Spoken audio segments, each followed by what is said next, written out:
Hello, hello, everyone. Welcome to Auntie Derek's Daytime Tea, where we discuss the latest celebrity tea in the news. And we do it live every weekday at 12:30 p.m. Eastern Standard Time on Chatmosa. I'm your host, Auntie Derek, and today is Tuesday, June 23rd. So with me on the mic, we have some fabulous co-hosts. I'm going to start with my icy chili. Hello, love. Hey there. Hey there. And next we have my gorgeous moon. Hey, gorgeous. Hey, good morning. Good morning indeed. And shout out to the listeners holding it down in the chat as well. Well, y'all, I think we got some good old nasty hot gutter butt tea to sip. So let's just go ahead and jump right in, honey. Let's do the tea time. Yes, the big Tigger girl. Big Tigger. Or Uh should oh. I say by calling by his government, Darian Morgan. Honey, Eh, Oh no. you see, you see where it says here by way of TMZ, Big Tigger arrested on battery and child cruelty charges. Child, No. oh shit, it's even worse than we thought. Oh, Jesus. Yes, and there's not many. Unfortunately, there's not many. Not much information in the article about what happened. What I'm gathering when it comes to the child cruelty, what I'm thinking it may have been is that maybe he beat on her in front of the kids. That's what I'm thinking may have occurred. I don't know, but I'm just guessing. Okay. But this starts. Big Tigger was arrested for battery and third degree cruelty to children on Saturday. TMZ has learned. According to police records, the longtime radio personality and former host of BET's iconic Rap City was booked into the Fulton County Jail Saturday morning, but bonded out later in the day. Officials with the jail tell us Big Tigger, whose legal name is Darian Morgan, was released after posting surety bonds totaling $10,000, including a $9,000 bond tied to the aggravated battery charge and a $1,000 bond related to the cruelty to children charge. Tigger's arrest comes after TMZ reported Morgan's wife, Alicia Brown, was involved in an alleged incident in May that prompted authorities to open a domestic dispute investigation. He was identified as the suspect, although it's unclear if the incidents are connected. Dispatch records show Brown sought medical treatment for her injuries before police were contacted and an investigation was launched. She was later transported to a hospital, though authorities noted her injuries were not considered life threatening. Tigger previously told TMZ in regard to Brown's claims, I appreciate the support and concern that so many people have shown. I want to say categorically that these allegations and accusations that have been circulating are false. He added, out of respect for everyone involved, I ask for grace, privacy, and restraint as my family navigates this difficult moment. And told us, I remain grateful for the trust so many of you have placed in me throughout that journey. I intend to continue living and leading in a manner worthy of that trust. The recent documents didn't reveal further details, and it's unclear whether any arrest was made or charges were filed at the time. And Tigger's recent arrest doesn't state whether or not it is connected to the alleged incident involving his wife. It's unclear what prompted the cruelty to children charge, although worth noting the veteran media personality welcomed a son with Alicia in 2025 at the age of 51. We've reached out to Tigger. So far, no word back. Mm-mm. And let me just kind of do a quick Google search. So third degree cruelty to children meaning. Let's see what it tells us. So third degree cruelty to children is a specific criminal charge, most notably in states like Georgia, that penalizes exposing a minor to domestic violence or physical altercations. Yep, just as I thought. I mean, he was probably beating on her in front of the baby. So yep, that's that on that. Oh, Tigger. Hard ER, Tigger. Oh, girl. Mm-mm. Um, yeah. This is well. I mm, I've n- I've never cared for him, even back in the BET days. You know, that He makes ain't, two of us, Moon. he never sat right in my spirit. But It was something about him. hmm but that gr- and maybe that was her cry for help to get out. I don't understand if she didn't want to tell on him. Then, girl, why'd you post that? If that wasn't him, but then it is him. Okay, Hmm. I don't. Maybe maybe it was to bring the attention to get her out of the situation because maybe he been whooping her ass for a long time. I don't know. Mhm. Maybe That's what I'm that was thinking it. maybe because usually a lot of times when a woman who is clearly being battered retracts a statement, that's probably because she's afraid of being battered some more. So I Hmm. don't. Or wanted it to be so public that he couldn't do. You know what I mean? Yep. Something's there. And then it's not lost on me that all of this started because of his cheating allegations with his co-host. So Mm. you get mad because what she has come, the co-host has come out to deny that her and Tigger are nothing more than colleagues, co-workers. So nothing I, has you happened know, between them. I hate when people put that on. Like, who said that she wanted to sleep with his funny looking ass? You That know, she like him? I mean, now listen, as a podcaster, right? If I were given the opportunity to sleep with Big Tigger to enhance my podcast experience, yeah, I'm busting it wide open and telling her to bring it back. But I mean, me and Mm-mm. this girl are not the same, so that's just Well, it's just always people just automatically assume just because there's a that I don't know, and maybe I'm just giving people the benefit of the doubt, and maybe I'm wrong, but I'm just like, cause I'm like, I wouldn't want to hook up with him. He ain't cute. He ain't my cup. He ain't that damn great. He ain't on TV no more. oh. I mean, what y'all do for a radio? Radio half ass dead. What we doing? Well, in his case, though, in his like, because what's it, V103 in Atlanta, his radio station and his show is like one of the top rated. So Mm. he's definitely up there. Mm. And I don't know. I ain't never seen it for him. Mm-mm.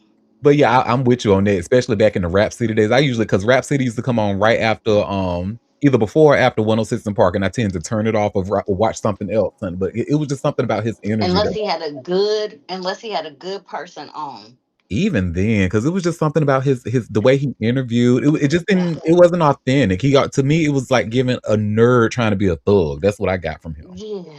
And then, oh, I hated when he used to try and rap. Oh God, I Girl, hated it. I girl. hated it. Well, that is that on that, honey.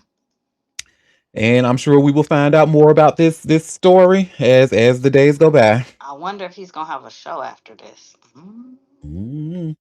Look, because he already lost his chance to call out, honey. Remember, he called out the first time that Monday after the first story broke, and then went on the radio and did an apology, whatever, whatever. And I don't know, girl. This is I'm gonna be watching. Well, another thing I was watching, honey. I happened to just wake up this morning, and the first thing I saw it was on Threads. Somebody said, "Fuck Oprah Winfrey." I was like, "Oh Lord, now what the hell done happened? Now what did Oprah do, child?" Well, it turns out Oprah is spilling tea about Whitney Houston, and you all should see where it says here by way of TMZ Why? because she's Oprah. Mm-mm. Why people always feel the need to spill dead people business? Mm-mm. And That's this, weird. this was the business like involving her show, and then the business that she pretty much begged an audience not to tell. That's the gag. But you see where it says here by way of TMZ, Oprah says Whitney Houston fell on her show while high and begged audience not to tell. So So the audience kept the secret this whole time, but Oprah running her mouth. Oprah said, "Look, I'm the one giving out calls, so I can say whatever I want." Let me stop. All the people on there, and hey, this ain't never surfaced until now. Until now. Damn, Oprah, big mouth. Damn, you need clout. Is it tough out there being a billionaire? What the fuck going on? Don't you have a book club to announce what book we reading? Shit, the fuck. And to really kind of, I'm with you because the kind of like tell this after Clive Davis's death, like because knowing the conversations about him and how he mishandled Whitney Houston allegedly, and then for her to, it's just like, girl, what did you? And so you Okay. waited till Clive died. You was that scared? Baby girl. Look, cause Clive had Whitney under his thumb. He been with her since she was 19, and she everything she was under his thumb. So that was his pet project. Hmm.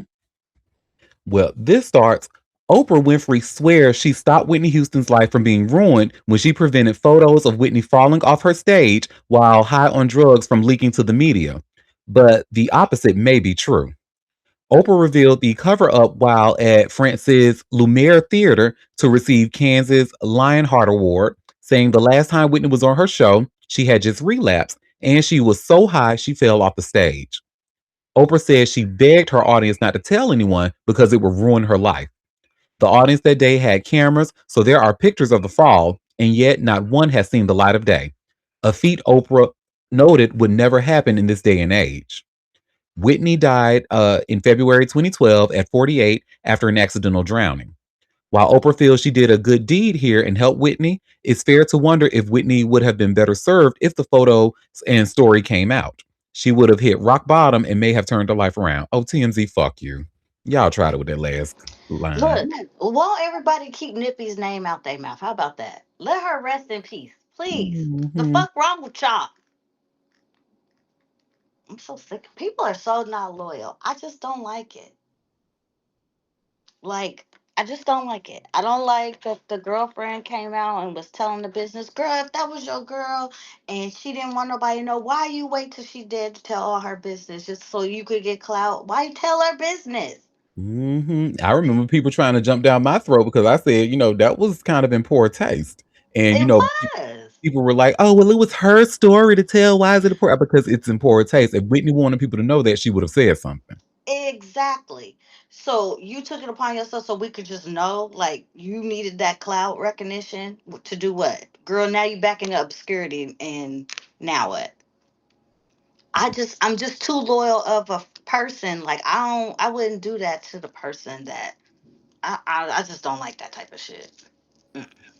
And the crazy thing, and you remember even Wendy Williams, because back when Wendy's show was on, Wendy was on a huge campaign trying to get Whitney Houston on her show before she passed away. Mm-hmm.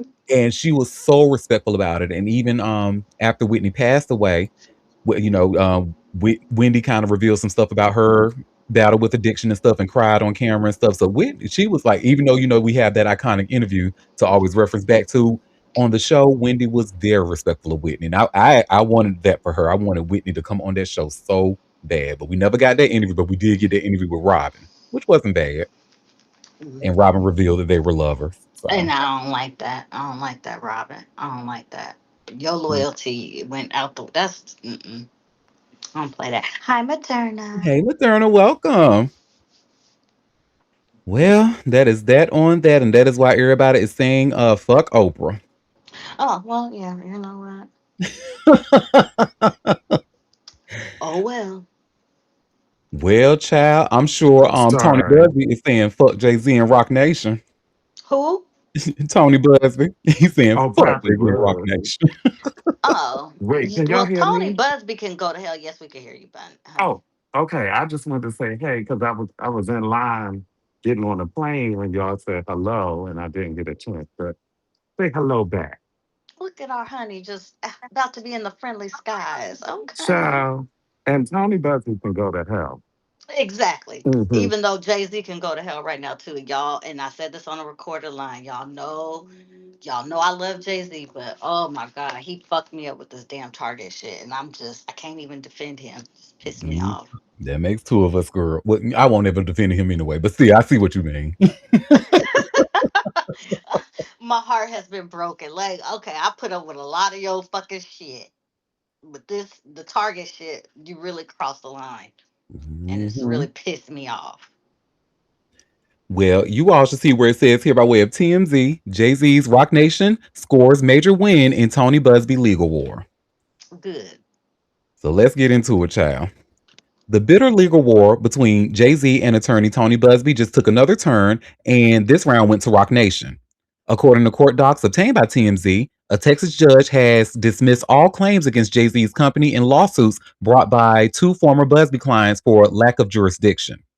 The litigation involves claims Roc Nation and lawyers working with Jay-Z's camp improperly targeted Buzbee's clients amid the fallout from the Diddy scandal and later allegations involving Jay-Z. The lawsuits were among several legal offshoots spawned by the escalating feud between Buzbee and Jay-Z's team after Buzbee filed a now withdrawn lawsuit that included claims of sexual assault against the rap mogul. Jay-Z denied the allegations and aggressively fought back, claiming Buzbee of pursuing false allegations and launching multiple legal challenges against the attorney. Now, a judge ruled the state lacks personal jurisdiction over Roc Nation and dismissed the claims against the company. The ruling does not address the merits of the allegations, so it's possible the claims could be refiled elsewhere. And then there's an update from this. The update says Tony Buzbee tells TMZ, "We will definitely appeal. The type of the type of conduct alleged isn't protected speech. No matter who won this round, we knew there would be appeals. It certainly ain't over." Mm-mm. And I guess it is important to note that the reason that they were dismissed, not because of the merit, not because of the claims, but even though we barely believe the claims in there anyway, but it was due to jurisdiction. It was due to the where they were filed. So that's that on that, honey. And Tony Buzbee says he's not finished. Whatever. He need to go to hell. Girl, you always make me choke about coffee. Tony's he's a fraud. I don't like him and that bullshit. But yeah, So yeah, of course, I've been following this long. I'll definitely keep y'all updated when I see some stuff. And I'm looking for any lawsuit involving Roc Nation, honey. Anything that I could, put my nose into, like this one that we're about to talk about, honey. Moneybagg Yo. Moneybagg Yo is alleging some things about what his former manager is alleging things about Roc Nation.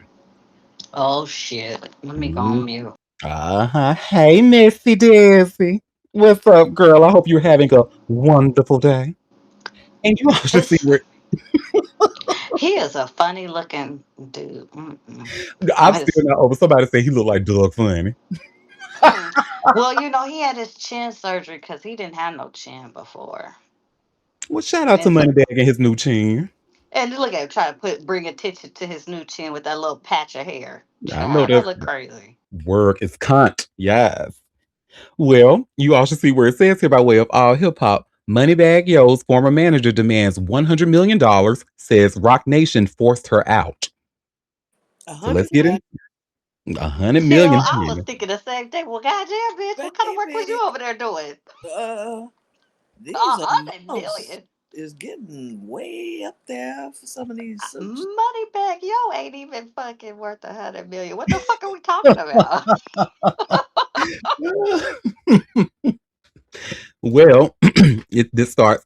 Moneybagg Yo is facing a $100 million lawsuit from his former manager who claims she built his entire career from the ground up before getting completely cut out of the picture. Sherry Jackson Floyd says she transformed him from a struggling artist pulling in $1,500 to $2,500 per show into a multi-million-dollar brand, but she never saw a dime for her work. The lawsuit names Moneybagg Yo, his label Bread Gang Enterprises, and Roc Nation as defendants. Jackson Floyd's attorney, Ralph Gibson, laid out the case clearly. It's a commercial contract case. He also pointed to what he calls intentional interference from Roc Nation, saying the management company knew about Floyd's existing contract with the rapper, but signed him anyway without honoring her financial stake in the brand. When Floyd and Moneybagg Yo connected in 2015, he was barely making money at shows. She took on the roles of personal and business manager, handling everything from registering trademarks to setting up his LLC in Tennessee to managing his day-to-day operations. According to the lawsuit, she invested between 1.5 million and 2 million into building the Moneybagg Yo brand, including putting down $125,000 on a Rolls Royce for him. She also paid off his credit cards, bought him $50,000 in jewelry, funded his social media promotion, and took care of several of his children. By 2017, his best year yet, Moneybagg Yo was earning around $3 million, and Gibson says none of it would have happened without Floyd's work. Obviously, he was the artist, but without her, he could have not gotten as big as he got, Gibson said. Text messages entered as evidence show Moneybagg Yo promised her $5,000 a week and a $150,000 Mercedes G-Wagon, plus one-third ownership of all past and future brand revenue. She never received any of it. The lawsuit also claims that when Moneybagg Yo failed to make payments on accounts linked to Floyd's credit cards, it destroyed her credit score and cost her a job at a bank. Gibson says Roc Nation violated industry standards by failing to buy out Floyd's stake when it signed the artist. What Roc Nation does is they have artists come to them, and then usually the industry standard is that they're supposed to pay for the local manager and producer, and they just didn't do that in this case. He explained. According to WREG, Roc Nation hasn't responded to requests for comment about the lawsuit. The case is scheduled for trial in Shelby County this October, and similar disputes over management rights have plagued the industry for years. Floyd's legal team is seeking $100 million in damages for breach of contract and intentional interference with her business interest. So there you go. So that's why she and her attorney feel that they are owed $100 million for Moneybagg Yo and his brand and Roc Nation. She said, baby, without you, there will be no Moneybagg Yo brand without me. So we will see. Now, and what was interesting is the text messages they because pretty much that is considered a verbal contract when he said, I'm going to give you $5,000 a week and $150,000 Mercedes G-Wagon plus 1/3 ownership of all past and future brand revenue. That sounds like a verbal agreement to me, but I'm not a lawyer, so don't listen to me. Well, that is that on that, and Roc Nation, you know I'm watching. Hey, Desi girl. Well, that is that on that. There was this lawsuit involving Drake and RBX that we talked about. Like, I think it was a while ago. I want to say probably back in November of last year. But pretty much the RBX was alleging that Drake and Spotify were using bots and stuff to inflate Drake's numbers and da da da da. Well, it turns out that lawsuit was actually dismissed. And you also see I just shared here by way of Hot New Hip Hop, federal judge dismisses lawsuit alleging Drake benefited from Spotify bots. So let's get into it. Back in November, RBX, the cousin of Snoop Dogg and Dr. Dre, accused Spotify of allowing artists like Drake to benefit from bots. These accusations were leveled in a lawsuit that was not well received by the public at the time. Even the biggest Drake haters were a bit confused by the point of all of this. The former Death Row Records artist claimed Drake and others were receiving billions of botted streams every single year. He claimed that these bots were hurting smaller artists who were being suppressed in the algorithm. Billions of fraudulent streams have been generated with respect to songs of the most streamed artist of all time, Aubrey Drake Graham, professionally known as Drake, RBX's lawyers wrote at the time. According to Billboard, a federal judge has officially tossed out the lawsuit. Now, RBX has 21 days to refile, or he can just forget about it altogether. Just last month, another similar lawsuit against Spotify was dismissed. This lawsuit accused Spotify of fabricating Drake's streaming success. This lawsuit had nothing to do with the one filed by RBX. Bots became a huge point of contention during Drake's beef with Kendrick Lamar. At the time, some felt as though Kendrick was using bots. Meanwhile, others felt the same about Drake. This subsequently led to discourse about numbers and whether or not any of the Spotify statistics we see are authentic. Spotify has been cracking down on botted streams as of late, removing such streams for overall counts on the platform. Whether or not they can kill the use of bots entirely still remains to be seen. So that's that on that, honey. And I think this lawsuit was dismissed not because of they weren't using bots, only because they just couldn't prove that bots were being used. But I absolutely think and people were saying like people were clowning this article said people were clowning RBX because of this lawsuit that was filed at the time. And I kind of do remember a little bit of that conversation, like, oh, you just a hater, step your game up, get your music better, something like that. But no, when you have this artist like Drake, who has been named the most streamed artist of all time, and then now to keep him the most streamed of all artists of all time, there are bots being used, and unfortunately that suppresses smaller artists in the algorithm. Ask me how I know. Ask me how I know.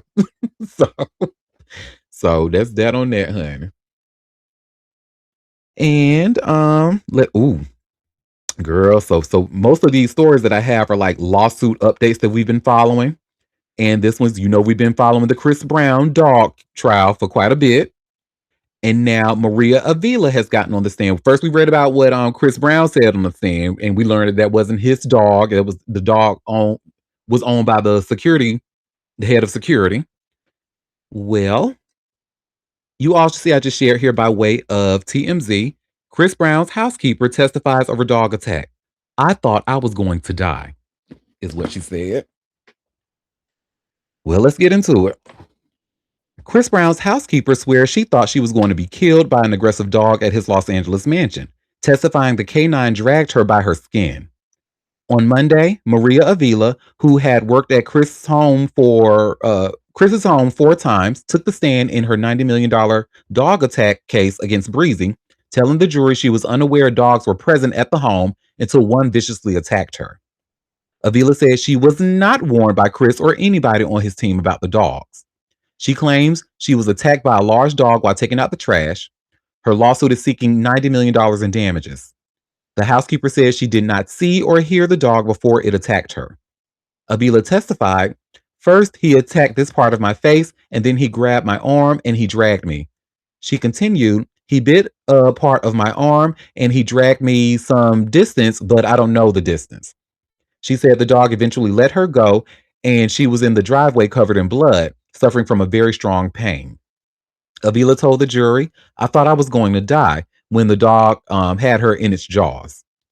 She said she saw Chris after the attack, but he left her after 911 was called.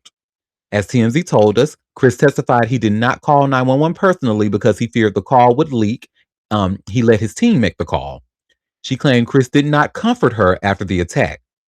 Avila said she needed surgery to repair her face, arms, and legs, telling the jury, my face was disfigured. I didn't want to see any mirrors. As TMZ reported, Maria sued Chris over the alleged 2020 attack. She said the dog mauled her and caused serious physical injuries. The entertainer denies responsibility and claims Maria provoked the dog, causing the attack.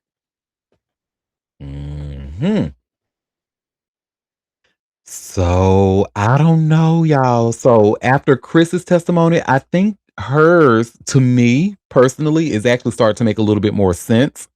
Because we were asking questions like, okay, if they told you it was dogs outside and you still were going out there just take like la di da di da, let me go out here and take out this trash, and whole Cujo come from around the corner and grab you. But Chris testified that he told Maria that was dogs out there. The security team warned that there was dogs out there, and he said that when his kids are there, he even tells them not to go outside because of the dogs. But Maria is saying, he nor his team told me none of that. I wasn't aware of a dog, and I was out there taking the trash out. So how could I? And Chris said that Maria was provoking a dog.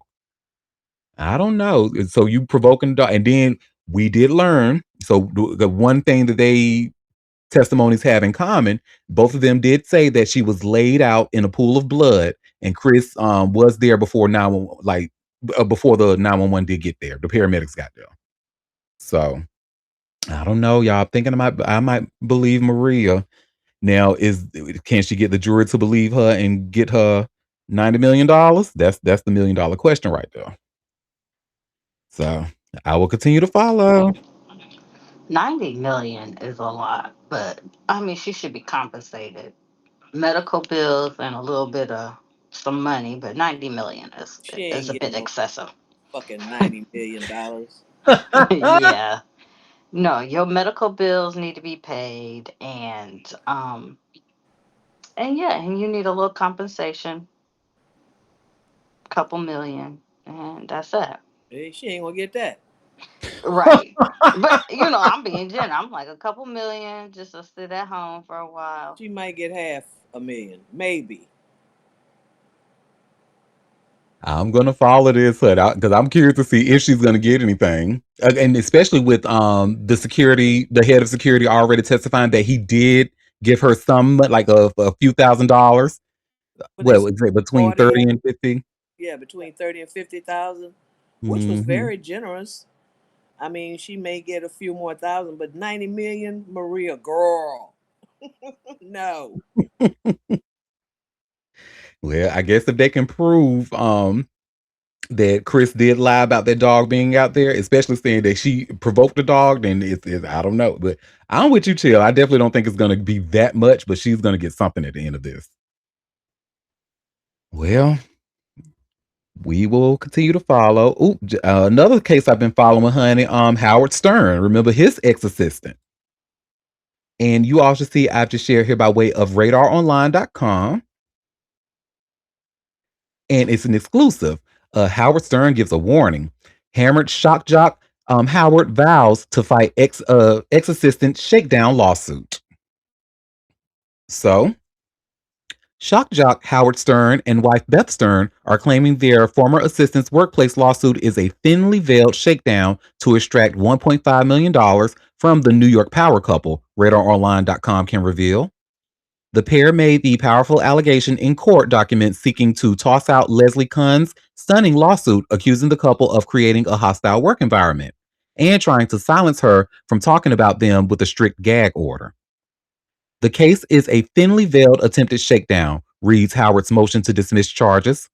After being terminated and offered generous discretionary severance, plaintiff Leslie Kuhn, a former at-will employee who had no right to continued employment, much less any right to any payment upon being terminated, hatched a plan to extract a staggering hush money payment. Court documents also reveal Kuhn demanded the big bucks payment, 2 years of employer-funded health insurance, and reimbursement of her legal fees during the negotiations over a separation agreement. We therefore value the confidentiality, non-disclosure, and non-disparagement provisions of the separation agreement at $1.5 million. Kuhn's attorney, Joshua Zuckerberg, wrote in a letter referring to the disputed deal with 112, Howard's personal production company. We also require that Ms. Kuhn's health insurance be continued at 112's cost for 2 years from the date of separation. That any legal expenses that Ms. Kuhn incurs with regards to this matter be paid by 112, he added.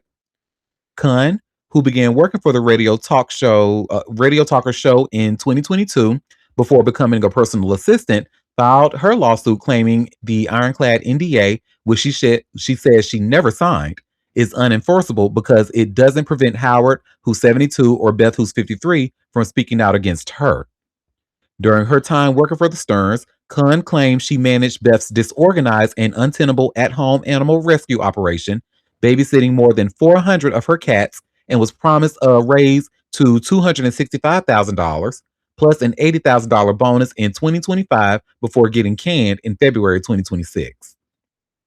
But the Sirius XM radio show host alleges Kuhn is full of cat litter by creating utterly false publicity, hoping the Sterns would simply pay her to make her go away, the court documents charge. She manufactured a non-existent dispute and filed this pretextual lawsuit founded on a series of bald-faced lies, asking the court to issue an advisory opinion and free her from confidentiality and non-disclosure agreements that she indisputably signed. Mm-mm. So they are not Howard Stern and Beth Stern are not playing with Leslie, honey, because and they've been saying the same thing from the beginning of since we first started reading about this. They said, baby, this is nothing but a shakedown. She's trying to get money, and it's looking that way because how you expect what job is going to pay your health insurance for 2 years after you start working for them? Really, Leslie? Shit, even Cobra gives you what, a year, if that, wouldn't probably even 6 months. So it's like, girl, I don't know, honey. Leslie, if there was any small chance that I was that I believe what you were saying, I don't know. It's looking a little funny now. I ain't gonna tell you no lie. So, well, that's that on that, child. That is that with the Sterns, and as always, I will continue following this story. Child, let's talk about Sexy Red. So we just talked about one lawsuit. Well, she was inadvertently a part of. They just put her in that Take Keith lawsuit, put her name in there, as a formality. But honey, this lawsuit that we're about to talk about, this is definitely involving Sexy Red and her former security. So you all should see I have just shared here by way of TMZ. Sexy Red claims $500,000 in handbags, jewelry stolen during her mom's birthday. This is actually pretty sad. Well, this starts. Sexy Red and her family were the victims of a burglary in Florida, well, where $500,000 in handbags and necklaces were stolen, at least according to a lawsuit she filed against a security guard. According to the lawsuit obtained by TMZ, Sexy Red hosted a birthday retreat for her mother at a rented mansion in Florida in January 2025, and an unlocked door led to a huge loss. She claims she hired a security guard to protect and secure the place during the festivities, but says on January 12th, a single masked individual entered the home through an unlocked door and committed a burglary. According to the suit, a bunch of stuff, including necklaces, charms, rings, bracelets, watches, and designer handbags totaling no less than $500,000 were stolen. The rapper says a police investigation was launched and cops determined that a door was left unlocked. She blames her security team, led by a man named Carl Thompson, for the incident, claiming he was the last person to leave the property right before the burglary. She's now filed a lawsuit seeking more than $500,000 in damages. The legal drama actually started when Carl filed a lawsuit against Sexy Red and other members of her team back in August 2025, claiming he was hired in May 2023 to serve as Sexy's personal security guard for $180,000 per year and work for her until December 2024. He said he was paid $204,000 for his services, but he should have received $285,000, so he sued for the remaining balance. Sexy denies the allegation that she underpaid him and fired back with her countersuit, blaming him for the burglary. The case is ongoing. Mm-mm. Mm-mm.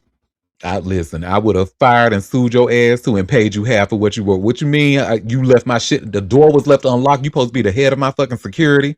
And one person came up here, one masked individual was able to come through an unlocked door that you were the head of, that you were supposed to be heading the security of, and was able to we have a we have a comment saying, "Ain't she died, MAGA? Fuck her." Well, she has come out to say that she has voted Democrat in her last election, but still, a lot of people still ain't rocking with her because, girl, why was you even playing like that in the first place? So, yeah, but no, it's even though she might be died, MAGA, but that's still wrong for the head of security to leave a fucking door unlocked. And we have a comment saying that was an inside job. We think that was, yeah, I think so too. Because what the fuck? What the hell? A rented mansion and a one unlocked door from and this wasn't even like a group effort, honey. It was one person that was able to bring their ass up in there and take almost $500,000 worth of her shit. What? Mm. Well, I will follow the story, and that is that on that. What we got? Ooh, girl. Remember, honey? Was it? Yep, it was yesterday. We played a clip of Mystical Son. And we learned his name is Millions Tyler, Million Tyler, and Million pretty much said he hopes his dad gets the help he needs in jail, and he hates that this is a sad situation for everybody involved. Girl, word on the curb is he don't even fuck with his daddy, like at all. And you all should see where it says here by way of TMZ, Mystical's relationship with his son is strained since rape conviction, lawyer says. Well, Well, Mystical. I would hope so. Mhm. Well, this starts. Mystical's rape conviction has rocked his relationship with his son, and it doesn't seem like they'll be able to work things out anytime soon. Mystical's attorney, Ray Mahan, tells TMZ Million Tyler's relationship with his dad has become strained since his father was sentenced to 20 years in prison for raping a woman. Mahan tells us Mystical has reached out to Million to patch things up, but I don't think that's happening yet. The lawyer says Mystical loves his son and wants to fix things, but notes Million is disappointed with his pops right now. Mahan tells us the rapper wants to make amends with his son and other people affected by his sentence, including his accuser. His attorney says Mystical is giving people peace by serving out his 2-decade sentence. As TMZ reported, Mystical pled guilty to raping the unnamed victim who claimed the rapper physically abused and sexually assaulted her in his Louisiana home in 2022. Mystical's lawyer tells us the plea deal is something called a best interest plea. Basically, he says his client was trying to hedge his bets and minimize his sentence. Mystical's already got a record with previous convictions. a prior drug possession conviction, as well as a 2003 sexual battery conviction. And Mahan tells us he would have faced life behind bars if he had gone to trial and been found guilty on even one of his new charges. The attorney says this is because his past offenses would have factored into sentencing, as he would have been billed as a multiple offender. Mahan tells TMZ that despite pleading guilty, Mystical disagrees with the sexual offense, claiming the relationship was consensual. But his lawyer said the drug charges would have been harder to fight in court because the police had a warrant to search his home after the sexual assault allegation, and that's when they found the drugs. Mahan says when he took the plea deal, he'd already served over 3 years in county jail, which counts towards his 20-year sentence. That means he's got under 17 to go. Mystical's attorney tells us the rapper is accepting his punishment and taking it very well. But as TMZ previously reported, Million is not handling it so well. He recently told us he'd like to eventually have a conversation with his dad, but he's not ready for that quite yet. Million told TMZ he was in court when the victim was sharing her story, and it was tough to sit through. He added that he hopes his dad gets the help he needs in prison and admitted he's disappointed in his father. Ooh, girl. Yep. And that's that on that. So, and yes, y'all. So, in regards to the details of the case, we're actually about to go through that as well, because it actually turns out that even though Mystical is serving time for that, she's actually still suing him, and rightfully so. So there's still an open lawsuit against Mystical's ass for that rape. And baby, when I tell you the details are horrible.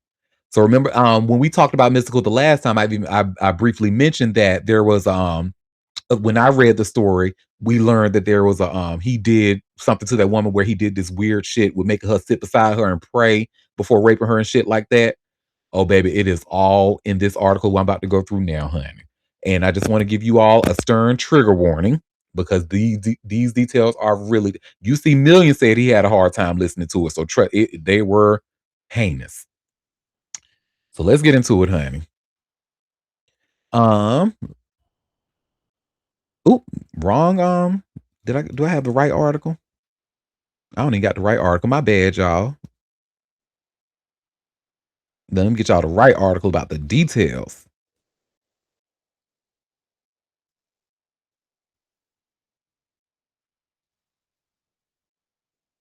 Here we go. So this TMZ article here, and y'all should see where it says Mystical allegedly spit on rape victim, forced her to pray before assault. And baby, that's not even the half of it. When I tell you lock it, honey, give him another 20 years on top of that if you ask me. But anyway. So Mystical is still being sued by the woman he pled guilty to raping, which led to his recent 20-year prison sentence. And she says he spit on her and forced her to pray before forcing himself on her. According to the suit obtained by TMZ, the woman says in July 2022, she visited Mystical's home in Prairieville, Louisiana, and that visit started off amicably. That is until she claims the rapper's attitude changed drastically when he came out of the bathroom. The woman says he accused her of stealing money, which she denied. She claims Mystical struck her in her face with a closed fist and choked her until she almost lost consciousness. She says she suffered bruises, scrapes, a laceration, missing hair, and a broken fingernail. She said he continued to accuse her of stealing money before forcing her to strip down. Per the lawsuit, the woman says Mystical spat in her face and threw rubbing alcohol on her. She claims he grabbed a pair of scissors and began to swing them violently and threatened her. She claims he then said they needed to pray, so he had her kneel by his bedside, and he knelt beside her. She says they then prayed for a few minutes. The woman says he then proceeded to place her head on his chest, told her he was sorry, but she claims he then placed his hand on her back and bent her over the bedside. She says she was too scared to tell him no and claims he then raped her vaginally and anally. She claimed he told her she claimed he told her he did not use protection. The woman said Mystical then forced her to look around his house for the allegedly stolen money before forcing her to send him $150 via Cash App. She said she suffered emotional distress and was forced to take time off work along with physical injuries. It appears the civil case remains ongoing. In his criminal case, Mystical pled guilty to third-degree rape and was sentenced to 20 years in prison. There was also an update for this story as well. I'm just never mind. No, it's not. Never mind. I was looking at the other article. But yeah, I told y'all them details were horrible. Spit, alcohol, punching her in her face, pulling out pieces of her hair, breaking her nails, making her pray, taking her head, putting it on his chest, and then bending her over and then raping her vaginally and anally. When I tell you 20 years is not nearly a fucking enough. This women are literally not. Hell, shit, anything with a hole, to be honest, is not safe around any person like this. This is a fucking like this is a textbook predator, honey. Ooh. So I'm sorry I had to take y'all through those details, but that's why y'all see I kind of being new because I read it a long time ago. And he's a psychopath. Hmm. And yeah, his son is disappointed, embarrassed, and like, how just, yeah, yuck. And now you my daddy, and I gotta walk around with this bullshit. Mm-mm. And chill, you see what I'm seeing, honey? His mug shot. Look, we have a comment saying, "Fuck your apology, huh?" And that right side is higher than that left The side. You could whole see it. side of his face is different from the other. Yep. It's so high Mhm. you could see it's. Dramatic psychopath. Mm-hmm. As soon as you put it out, I said, "Well, damn, he got a higher side on his face." Hmm. Rarely is it that obvious, but when it is, oh boy. In this case, honey, that definitely is true. It's it seemed like they'd be crazier. Yeah, the more uneven it is, the crazier they are. You got that right. Whew, child. Well, that is that on that, honey. And now people, because I've actually seen like when news of his 20 years dropped, people were like, "Oh, why he getting something that happened in 2022?" I'm like, "Wait a minute, did y'all read the details of what happened? Because if you did, you wouldn't be asking. You would Mm-mm. be saying like, why did he only get 20 years if you read the details?" Right.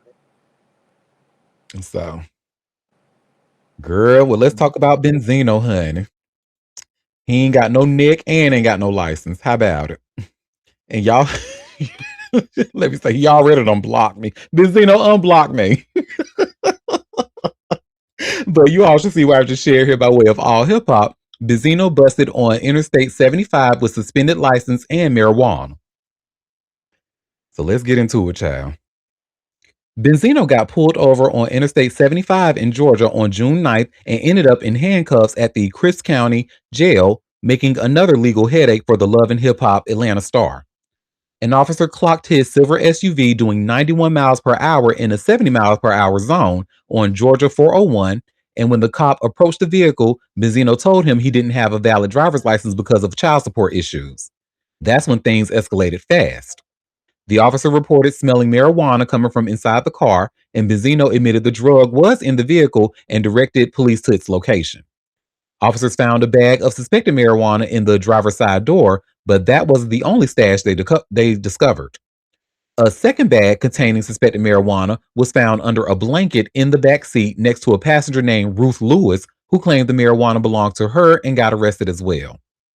According to WRDW, a records check revealed Benzino's driver license was suspended for multiple offenses, so he was taken into custody and transported to the Crisp County Jail. The vehicle's owner told officers that Benzino had been driving because she'd taken medication and needed to sleep. She was cited for allowing an unlicensed driver to operate her vehicle. This arrest marks another chapter in Benzino's complicated relationship with the legal system, which includes previous arrests dating back to 2019 when he faced charges related to driving an uninsured vehicle and later a bench warrant in DeKalb County. In 2020, Benzino was arrested in DeKalb County following a heated altercation with his ex-girlfriend, Althea Hart's boyfriend, during which he allegedly damaged the man's vehicle. That incident resulted in a warrant for his arrest, and he eventually surrendered to authorities. Mm-mm. Ain't got no neck, ain't got no sense, and now ain't got no license, honey. But I just this is so sad because this is the man that he the source. Like I was reading hip hop news, he was responsible for it, and now this how you going out? Like, dude. And then on top of that, my nigga, If you know you on the highway smoking weed, right? If you know you on the fucking in Georgia of all He's a places. whole ass cornball. Ah, Child, boo. Cornballs can do great things too, but that doesn't stop them from being cornballs. like and now, cause and now you got to think, cause now you're a cornball with a grandchild. Like you, like And you barely got a relationship with his daughter. know. And did you see that video he put out with his weird looking ass? And Well, all the the workout parodies that video. people keep. Child. Hmm. Child.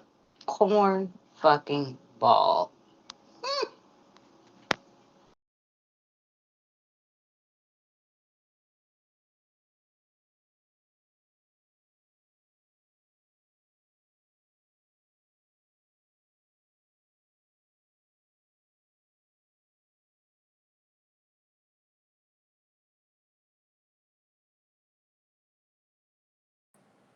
Hello? What happened to Auntie? My bad, because he'd had me so fucked up, honey. I done muted. I was saying, I'm still thinking, I'm still stuck on 70 miles per hour, and he's driving 91 and smoking weed at the same time. And Nigga. no license. And no license. Nigga. Well, It's dumb. that is that on that, honey. Ooh, okay. So here's this story here about some girl who gave birth from an NBA, excuse me, not NBA, but NFL player's baby.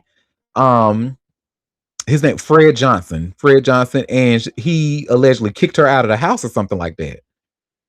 Some months back while she was pregnant. But anyway, she has given birth. And you all should see where it says here by way of Us Weekly.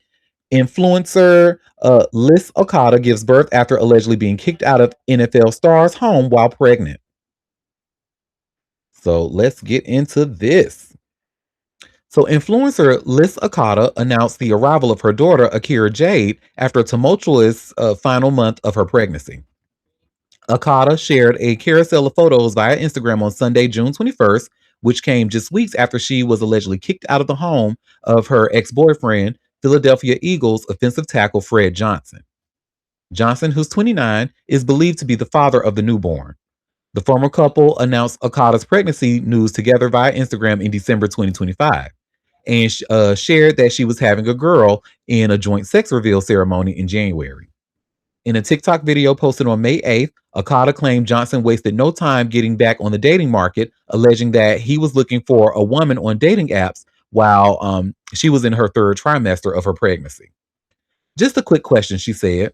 Hypothetically, if a man were to kick out his 8-month pregnant girlfriend and unborn daughter to then be on Hinge the very next day looking for women to have fun with, hypothetically, you would not think that type of man is a good man or a good father. You will probably not think that that type of man has integrity or morals or any form of decency, right? She continued, I'm just trying to see if we're all on the same page. Okada posted another TikTok video 3 days later saying it was time to stop blaming women for the partners they choose and start blaming the partners for pretending to be something that they're not. I am so used to people's judgment and opinions and whatever they want to say about what I share on the internet, she said. But what I've realized is that there are so many people quick to say, "Well, what did you do in the situation?" Or "You knew what you were getting yourself into," or "You know who you picked." That's not true. No woman ever knowingly goes into a situation thinking this person's going to hurt me, this person's going to lie to me, this person's going to turn out to be a completely different person than the one he's showing me. Okada added, I think it's really sick that people put the blame on women for truly just believing in and trusting the man that they fell in love with. Us Weekly has reached out to Johnson and the Eagles for comment. The NFL star has not addressed the allegations directly, but he did make a cryptic post amid Okada's claims. God ain't bring me this far just to leave me, he wrote on his Instagram story on May 11th. This too shall pass. I love you all. Mm-mm. So, this is at risk of me sounding like a bitch. Girl, Liz Akata, and if I'm saying your name incorrectly, sweetie, I'm so sorry, but girl, you can go on somewhere with this bullshit. Because the thing is, right, you'll say, why do we blame women? Yes, because we're blaming you for ignoring clear red flags that you should not have ignored. And that's where the problem comes in. But oh, they want to give. He said, "Why would we blame women for? Do you think no woman, any woman, wants to go into a relationship? No, absolutely not. But what we do, and you letting them rose-colored glasses blind you to the obvious, and now you want people to feel sorry for that? No, baby, we fresh out of sympathy. Do you? Project 25 is kicking our asses right now. We have no time for no sympathy for no bullshit, for real. So I hear you. Good, congratulations I'm on the new glad you baby. said it. I'm glad you said it because I was like, Because it's too much playing in people's faces, right? And I'm just not in the mood to play right now. Because I told you I was going to a situation personally, with a friend of mine, honey. I just had to kind of like really limit contact with this person because one side of me is getting oh, this person is giving me such a hard time that I can't be with this person no more, and I want to leave this person. But you're not doing anything to, dragging me to court cases and shit like that. Like, girl, I could have stayed at home. If you want to be down in the gutter, then stay there. But don't be trying to act like you don't want to, that you trying to get out of the gutter, meanwhile laying in the gutter. So, and trust me when I am very much aware of, what abuse and things do to people's psyche and stuff, but enough is enough. It's too much ignoring red flags, and then you want people to feel sorry for you for being willfully stupid. And I'm not. You got to go somewhere else to get it, honey. So that is that on that. Congrats on the new baby. And remember we were reading about Geno Smith yesterday. So Geno Smith, we got more information. And you all should see what I have just shared by way of TMZ. Geno Smith, baby mom, leaks text about alleged girlfriend. So remember what we read yesterday is that the woman was claiming that he was an abusive and he doesn't really want to be a father, and all he does is take care. He don't want to take care of the kids, and all he wants to do is watch porn and play video games all day. And remember, the baby mama actually came out and defended him and was like, "Don't put my son in that mess. No, he's a great father. I don't know what you're talking about." Well, there's more, and you all should. This starts. Geno Smith's baby mama, Kennedy, looks like she's concerned with another woman in his life, and it seems this is the same woman who got cops called on the NFL star. Kennedy, who shares a son with the New York Jets quarterback, claims screenshots of text messages she posted on social media are communications with Geno, and in them, she raises a red flag about a woman named Kristen, and the same name as the woman who crashed out on Zeno over the weekend, leading to a police investigation.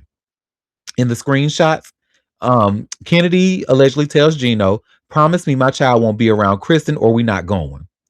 The social media posts appear to center on disagreements over parenting arrangements and who spends time around seven, though the full context of the conversation remains unclear. The post come after a woman named Kristen went to social media on Sunday with shocking claims against Geno, saying, the day is the day Geno Smith beat my ass because he hates taking care of his special needs kid and can't be left alone with him because he'd rather watch sex online and play Call of Duty. Call of Duty. Local authorities tell us only one call for service was made at Geno's home Sunday. No arrests were made, and the case is still under review.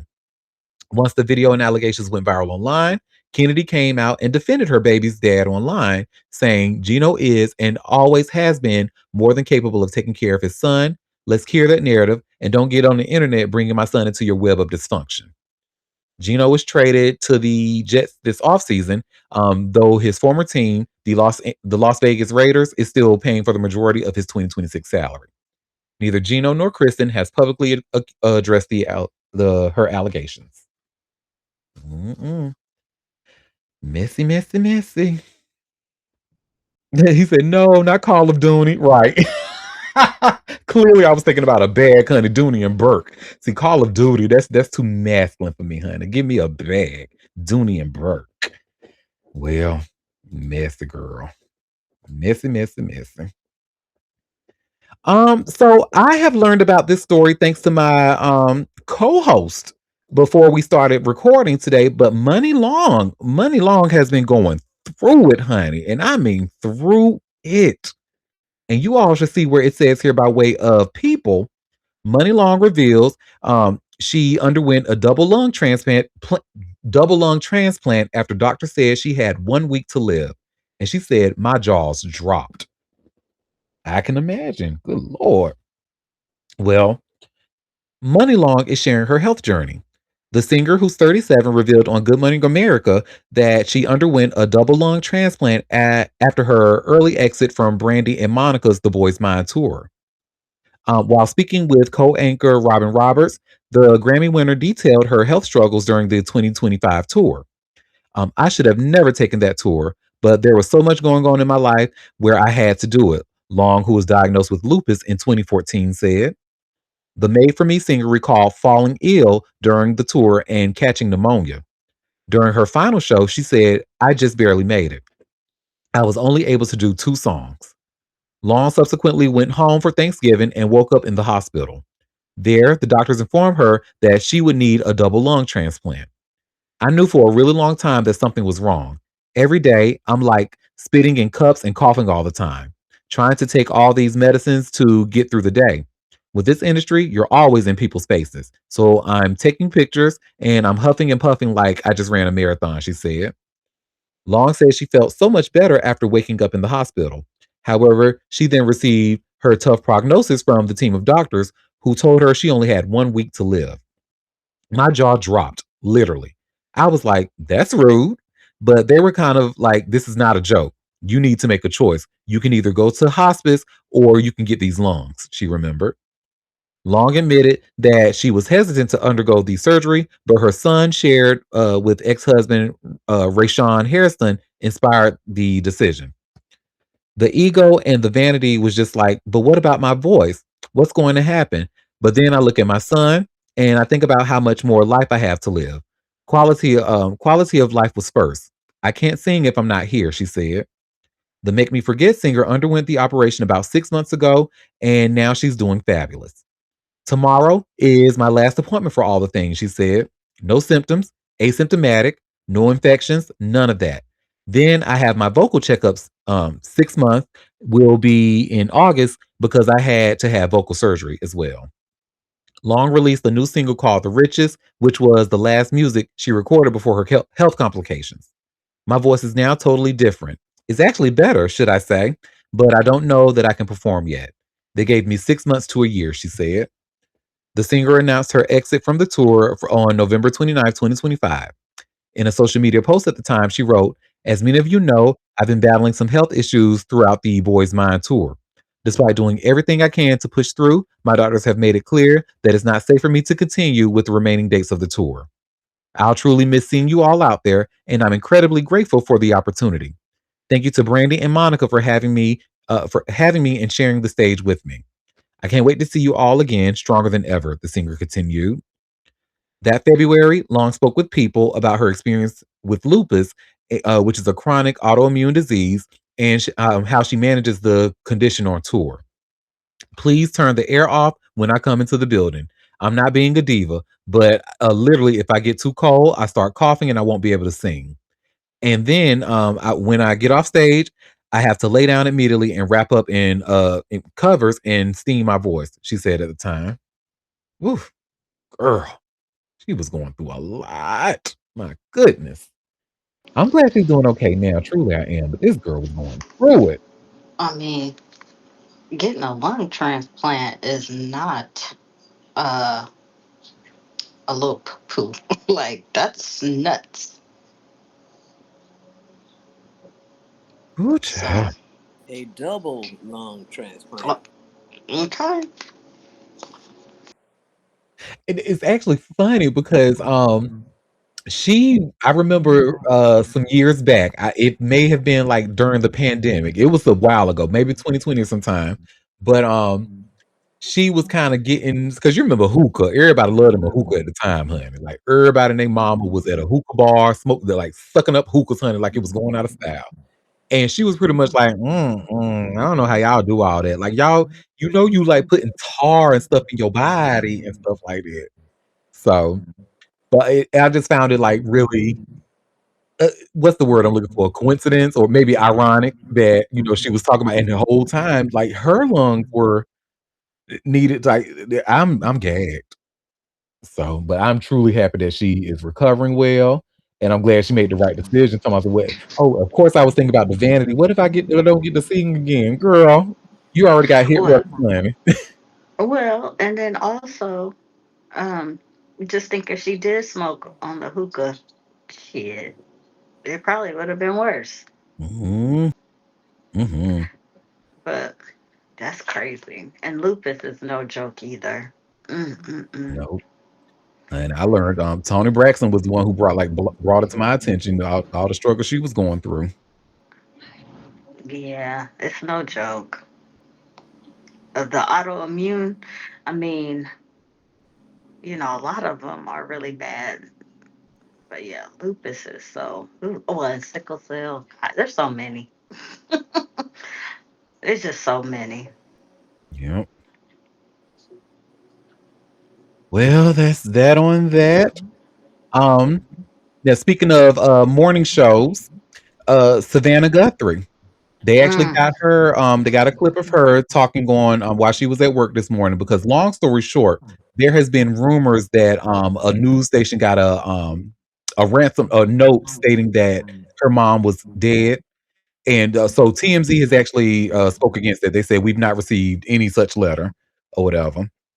But you all should see where it says here by way of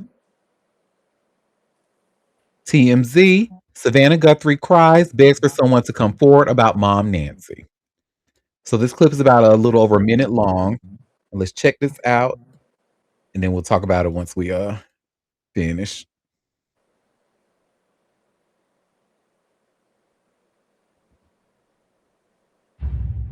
The bravery and courage with which you have done this job every day since that happened, nothing short of remarkable. Well, Nothing short of remarkable. I love you guys and I love this place. And this is unusual and unprecedented, to say the least, to be sitting here. But, I don't have any comment on the story, and I'm not involved in our coverage. But I can't pretend I'm not here. And so since I am, I wanted to just take the opportunity to ask people to beg people to come forward. Somebody knows something. And this is a news story today that is on your radar, but this is the life that my sister lives, that I live, that my brother lives, that our extended families live, that our children live every day. And we are in agony. And we cannot be at peace. So no matter how much I try to come out here every day and smile and find that joy, and I will, I promise I will. This is a moment to tell you that we need your help. We're begging for your help. And I'm not going to miss that opportunity. And so please, if you're watching, Yes. no matter how small, the reward is there. You can tell us.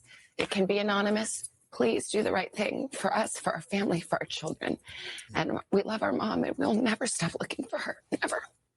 To your point, if you have any information, if you're watching, if you're listening, if you have any information at all that could help investigators and could help this family find just a modicum of peace, the phone number is right there on your screen. 1-800-CALL-FBI. Mm, And then this continues. It says, as we know, the Guthrie family offered $1 million to anyone who came forward with information that would lead investigators to Nancy, who went missing overnight on January 31st. Authorities believe she was abducted from her Tucson, Arizona home and have released a clip of a masked person at her doorway.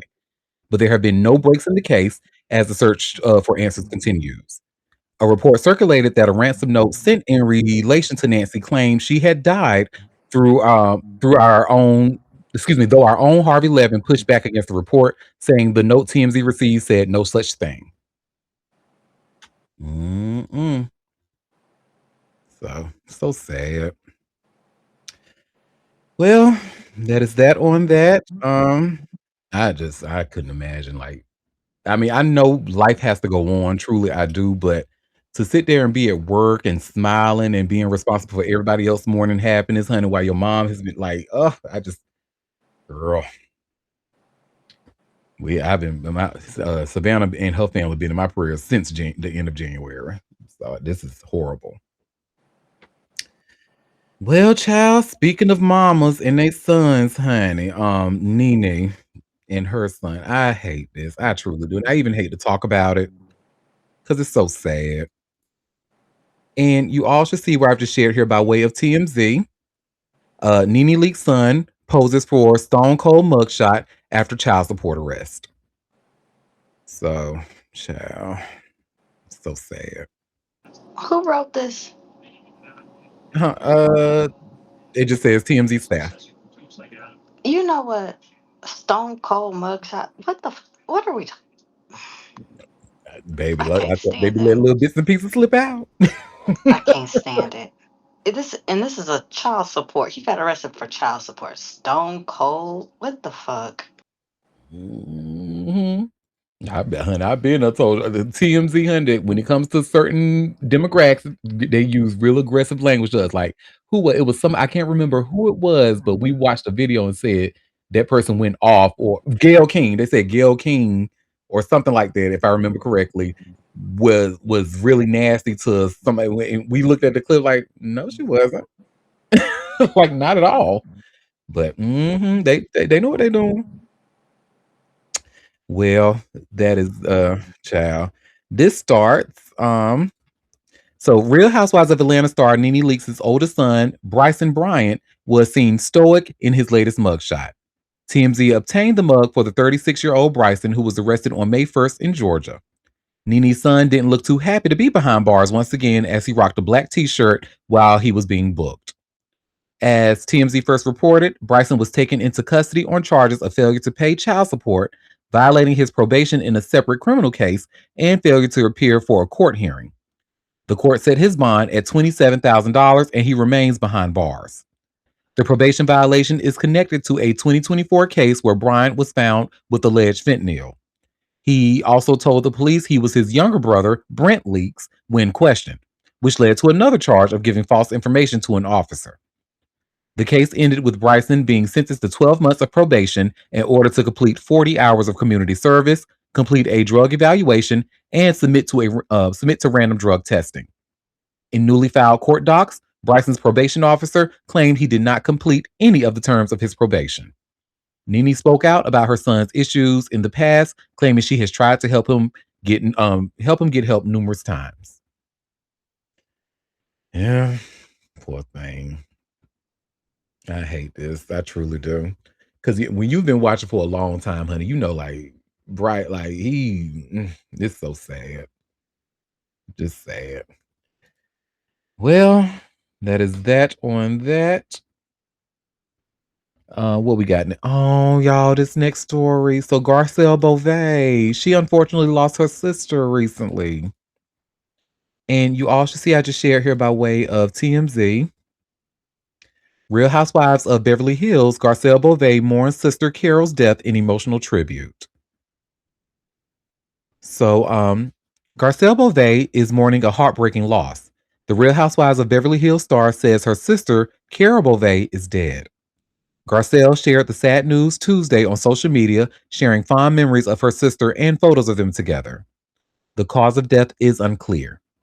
In her emotional message, Garcelle says she'll never forget the times they laughed until it hurt, adding that whenever she told Carol, I love you, her sister would always respond, I love you more. The reality TV star also is remembering Carol for supporting her after she gave birth to her twin sons, Jax and Jade, recalling how her sister would sleep in the nursery just to help out.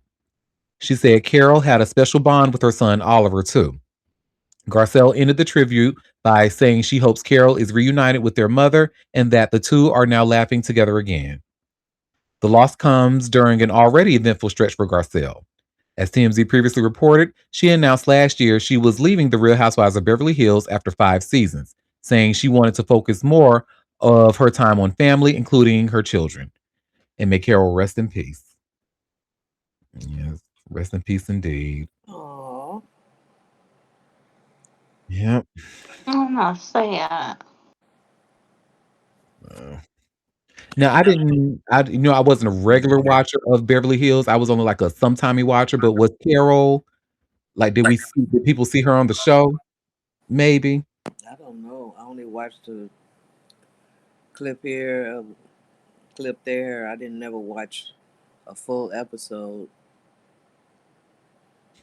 Mm, That's sad. She doesn't look that old. How old was she, Auntie?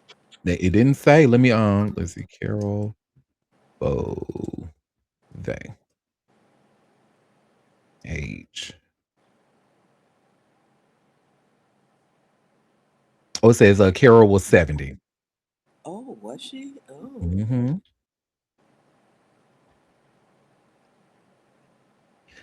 We have a comment. I like Garcelle. Producers made her stir issues. I just wasn't a fan of her stylist. I remember that, honey. That was a that back and forth between her and Erica, and they kind of put like a lot of that left a sour taste in a lot of people's mouths. I don't know the full details of it. I just remember something happened between the kids or something. I don't know. Well, again, may Carol rest in peace. Yeah. And condolences to the Beauvais family.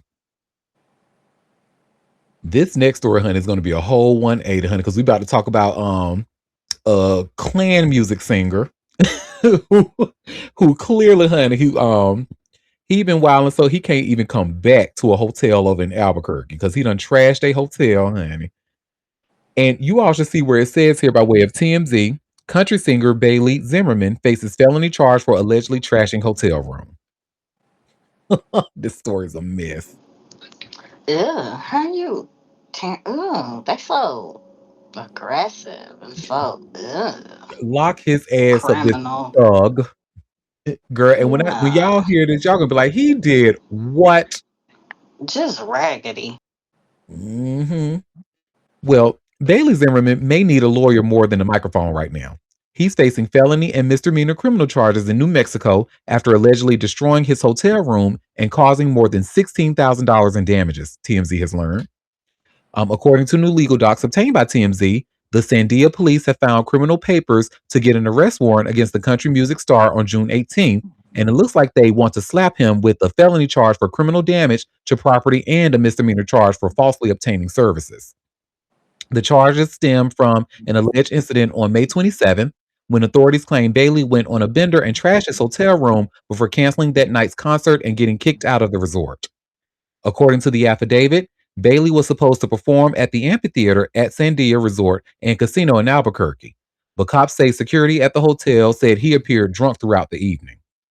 Authorities say he was stumbling, falling, and acting belligerently on stage for sound check, throwing microphones on the ground, tossing cymbals, and knocking part of the drum kit over. The affidavit claims Bailey stormed off stage multiple times before leaving sound check altogether to go back to the resort, excuse me. As he was getting ready to get into the car, officials say Bailey spit towards a nearby security officer and complained that he had to ride in a white SUV instead of a black one, but eventually got in. The docs say Bailey was stumbling so badly when he got back to the resort, his shoe came off, his knee was bloody, and he had to lean on someone from his group as he walked down the hallway. According to the affidavit, the singer canceled his show for that night and the resort kicked him out. He allegedly refused to leave in the bus the resort provided, and the hotel ultimately called the cops.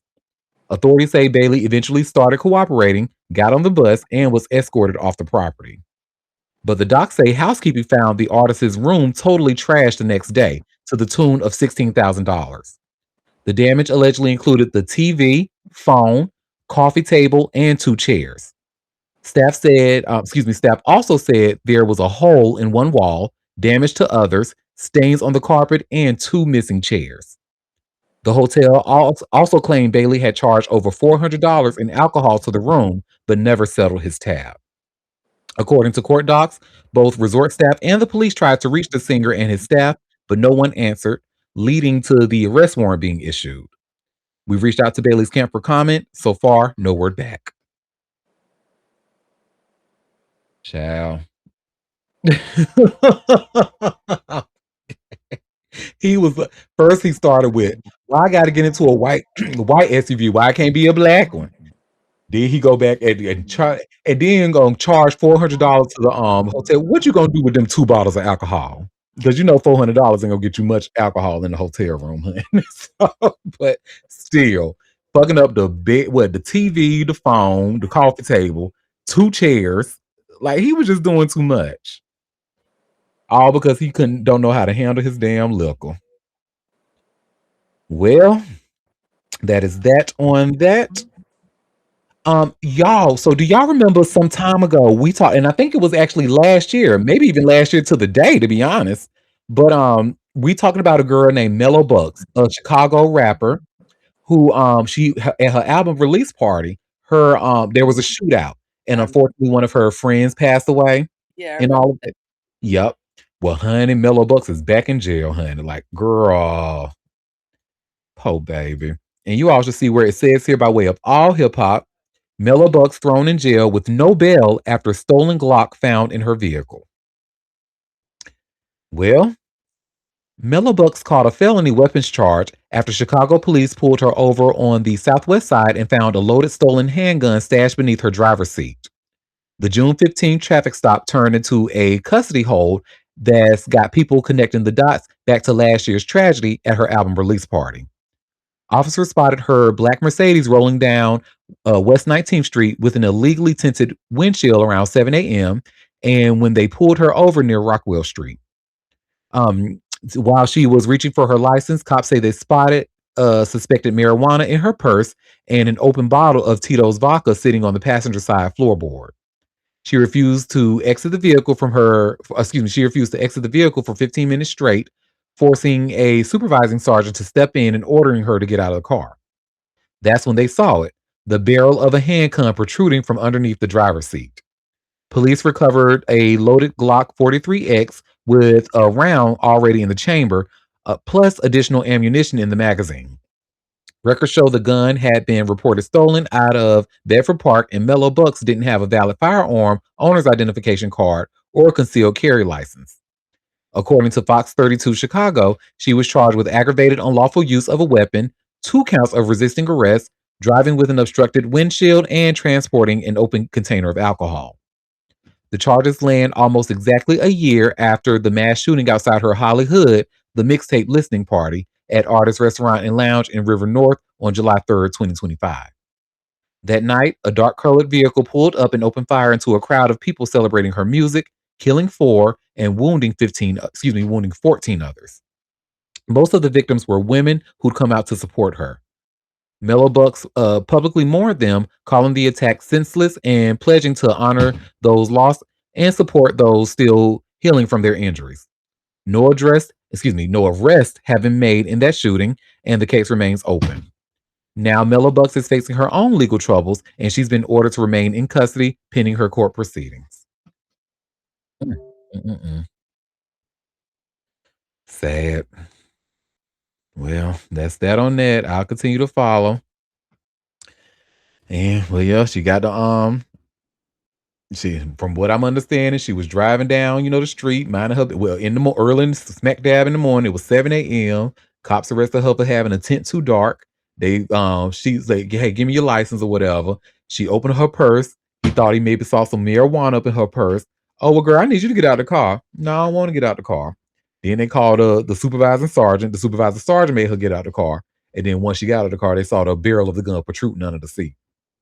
I guess this makes sense, more sense than because remember when we talked about Baby Smooth? When was it last year? When Baby Smooth got pulled over in Florida, and the cops said that they saw the gun under the seat, and Moon was like, "How do you see a gun under the seat?" But at It least this, moves while hmm you're driving. It moves. It's the oh wrong yeah, place to hide it because it can come out and it can peek out. Don't put the gun nowhere it's going to be visible. I don't know how many times, even in states where you're not allowed to carry, I think you are allowed to have a gun in your car, like if you're on the road and stuff. So I'm not sure about that, but I think that's okay. But don't put the gun where it's not going to be, where you ain't got to reach for stuff around it. If your registration and stuff is in your glove compartment, why you going to put your gun in there if you get stopped and got to open it up? Don't put it in somewhere you got to open up to get your documents if you get stopped. I don't see people get in their car and think they won't get stopped for any reason, especially driving while black. They'll make a reason. Your window tint, like a lot of newer cars don't have a space for the driver's the license tag in the front, right? You have to get it put on there if you want it, but with those big grills and stuff, they don't even have a spot. But in Texas, you're supposed to have a plate in the front and the back. Now I see a lot of cars with those big grills driving without one. But you drive while black if you want to. And if they want to stop you, that's a reason right there. They don't need no other reason. You could be not speeding, minding your business in the car with your family, whatever. Do not give these people a reason to stop you. You know you need two tags. They let it go, but if they want to pull you over, they can. And you riding dirty. You smoking weed, you got the gun in the car. Just oh Jesus. Mm, mm, mm, mm. Y'all better listen to her, honey. This is a gun owner, a responsible gun owner. So, Protect yourself. It doesn't take a lot of common sense, but I guess a lot of people don't have that much. But do not put yourself in a position for your stuff to be seen. That's just common sense. Keep it away from your weapon. Don't have it in the seat. Don't have it under the seat. If you put your gun in the glove compartment, put your documents in the compartment under your arm, in the glove, in that one. Come on now. If you have a gun in your purse, get a purse that's made for guns that has its own separate compartment where if you open your purse, a person is not going to see your gun. Unseen, unknown. Period. Jesus. Black people? yeah, girl, I'm. Mm, mm, mm. Well, that is that on that. What we got? Well, speaking of black people who need Jesus, honey. Oh, honey. But Julio Fulio, remember we've been talking about that case for a minute.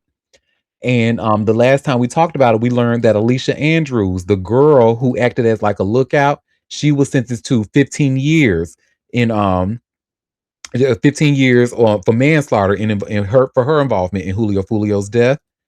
Well, Yeah, now, baby, the other people involved, honey, life without the possibility of parole. And you all should see where it says here, by way of all hip hop, Julio Fulio's killers received life without parole. damn. Now he's dead and you locked up for life. Is it worth it? Is it worth it for that man to be dead and you're in jail forever? Ever, ever. Don't make no What? damn sense. What kind? Baby, I don't want nobody dead that bad. Nobody, Mm-mm. and I mean nobody that I'm gonna kill and be in jail for life. And how old were these people? In their 20s? Mm. Yeah. Over. Let's see, because Julio was only 26 when he was shot and killed. Yeah. So now you in prison for life. In your 20s. Mm, Damn. mm, mm. And the thing is, the only person I would ever want like that if somebody did something to my child. Then yes, I'll Yeah, do all the time. you would probably feel angry enough to do it, but what good is it that you're gonna sit in prison for life if you Oh kill no, that no, person? You none. know, But I'm just, that type you of level of anger. oh yeah, you would have that kind of rage. Oh, I totally get it. But just, But as a just like if because you I were don't in your like 20s, somebody, yeah, just because a no, rapper's beef, y'all talking shit amongst each other, and then when I see you, I'm gonna take your life. wild. Now you locked up for what? Now, from what I understand, like this was even though it's a gang war, like from a gang It they've still don't been, make Still, no sense. It it still sure don't make no still. don't. sense. You in a gang, okay? You in a gang, so your trajectory is 6 feet under or life in prison. What kind of fucking future is that? Who wants to? Who, Child.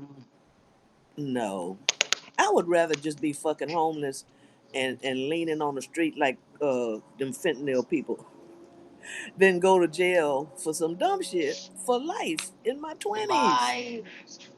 That's crazy to me that you would put yourself in that. And I guess you find your cohorts in there too. You got the gang in prison, you got the gang out the prison. But what is the reason that this is so uh, accepted in the black communities? with these young children. These are children, basically, to me, in their 20s. You locked up forever. Yeah, I, well.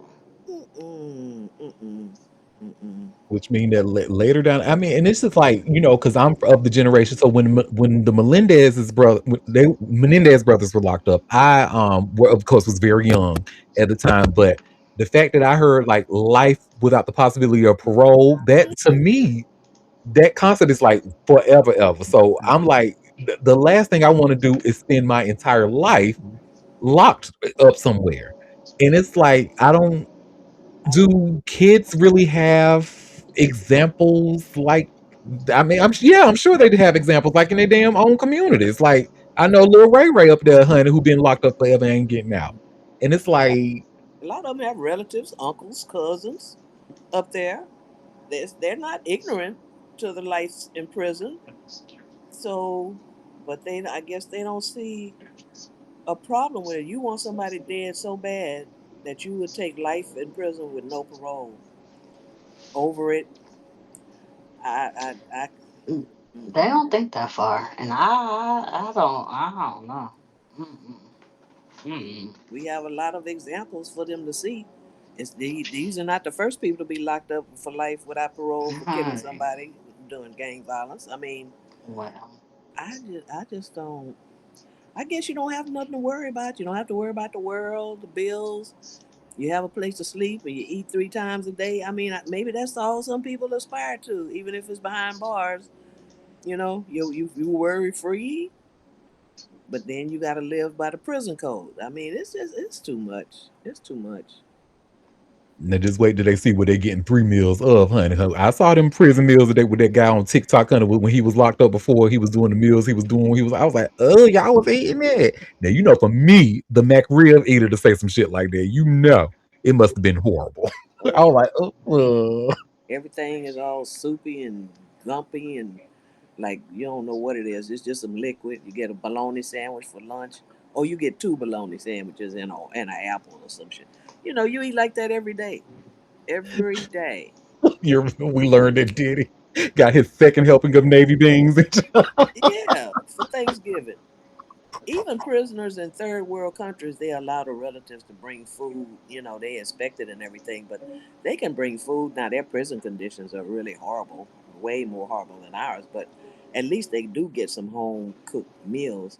Here, they can give you money for the vending machine or the commissary. You can get that, but you can't get no home cooked food. They can't bring you no fried chicken. So, Mm, and I ain't never seen they, fried chicken on a meal in the prison. they make those. They be making those commissary meals where they be making shit Yeah, up. mashing up Doritos and Mm-hmm. shit and add sauces and roll it in a taco shell and call it a burrito. Oh no. Mm-mm. mm-mm. Well, that's not good. Well, Isaiah Chance, Sean Gathright, Rashad Murphy, and Davion Murphy. I hope you all enjoy these super burritos because y'all about to have a lot of them. A But lot of them. And that's and because your parents of people can afford to send you commentary. A lot of these kids are from poor families. You gotta eat you can't even get commissary, you know? mhm. Well, Mm-mm. they got to do things to get commissary, so you either got to be hustling in jail or. Gotta find a way. Or you gotta Mm-hmm. I'm strong strange for arm people people. trying. They be strong arming people. But if they catch you, you go to solitary confinement and all that. But that's how a lot of them get over, like the bigger prisoners, strong arming them little youngsters, them real young, skinny boys who get locked up, not for life, but they make them, Mm-hmm. they blackmail them, tell you better tell your family to send you some money, or we gonna do this and we gonna do that. I mean, it's a hell of a life in prison. Then if you want protection, you gotta pay for that somehow. How you gonna pay for that? Well, we don't want to go into that, but yeah, it's not cute. And a lot of prisons don't have AC either. Remember that you're in a big old concrete building in the summer, Oh Lord. cooking like a chicken. stinking, the smells, the noise. I mean, I just can't. Look, y'all gonna have to jump me out the game. Just beat my ass and I'm out. Because I'm not going to jail for life. And I'm this is like it might sound like I'm trying to be facetious with this question, but I don't. I'm really I would like to know, like, is there some type of, I imagine that the gang, because he's a part of, these people were part of the ATK group that was against Julio Fulio, for what I understand by reading. Mm-hmm. And do these gangs, like, for those who do get locked up for gang related activity, do they support these people? Like, do they send money to their books and stuff like that? But like, Mm. That's a good question. Mm. I mean, you got some homies, I guess that will, They might take care of it. but But for you know, life, that's if they don't get killed first or join you in there. right? yeah. They might be right next to you in a few months. I mean, you can't depend on that. Yeah, that's a hell of a thing to go through just on some gang beef. I just mm-mm. Well, this starts. Julio Fulio was 26 years old when his life ended in a Tampa hotel parking lot, and the men responsible for that ambush have now been locked away for the rest of their lives. A jury recommended life sentences without parole for Isaiah Chance, Sean Gathright, Rashad Murphy, and Davion Murphy on May 15, 2026, after they were convicted of first-degree murder in the June 23rd, 2024 shooting.